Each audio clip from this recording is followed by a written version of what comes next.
Am I the only one that didn't know that lullabies originated as protection spells that would ward off evil spirits from taking our children in the middle of the night? Pretty cool, right? Like in ancient Greece, it was believed that lullabies did a lot more than simply put our children to bed. They were more like magical incantations used to ward off the diamonds. Or like in Mesopotamia, parents would sing up prayers to the sky to keep away demons like Lamashtu from taking the kids in the middle of the night. See, it turns out that lullabies are some of the oldest forms of music and poetry that we have, and the oldest one being a Babylonian lullaby from over 4,000 years ago written on clay. But what gets me is what this song is about, because it's not as gentle as you might imagine. The lyrics are about scolding a little boy for crying too loud and disturbing the scary house god. And personally, I find it humbling to know that parents even 4,000 years ago were going through the same thing, trying to get these kids to go to bed, literally fighting demons. How do we go from that to putting our kids to bed like, "You're my soda pop,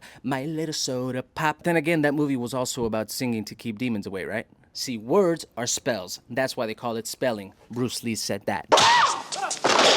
And there is no greater magic to infuse your words with than with parental love in the form of melody. Isn't this why Harry Potter survived that curse from Voldemort? Because his mother protected him with the greatest magic of all, love. And I could only speak for myself, but to this day, I get a sense of security and protection and just warmth when I think of my mother's lullaby or when I sing it to him. And what's amazing is that the science would back up those feelings, because the research shows that lullabies help in brain development, emotional security, language acquisition, phonetic patterns, secure attachment, and just overall bonding between the parent and the child. There's nothing more human if you really think about it. Ancient Mayans to the ancient Greeks, the Romans, all of us were singing to our children, and the similarities in those songs are incredible. The meter, the pace, the rocking motions that mimic the movements in the womb, the syllables like la la lulu that end up popping up everywhere across languages. In Latin, lullares, Swedish, lula, German, lulin, Sanskrit, lolati, which literally means to and fro. And get this, the English word for lullaby might even have a Jewish folklore origin. Lilith abai, literally meaning Lilith be gone. Once again, showing how lullabies are a lot more than a simple cradle song. They carry emotion, culture, history, as Federico Lorca examined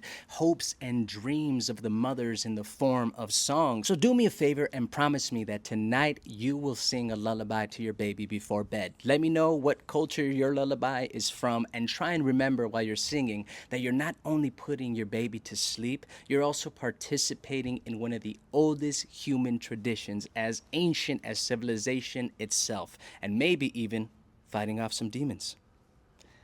Papa.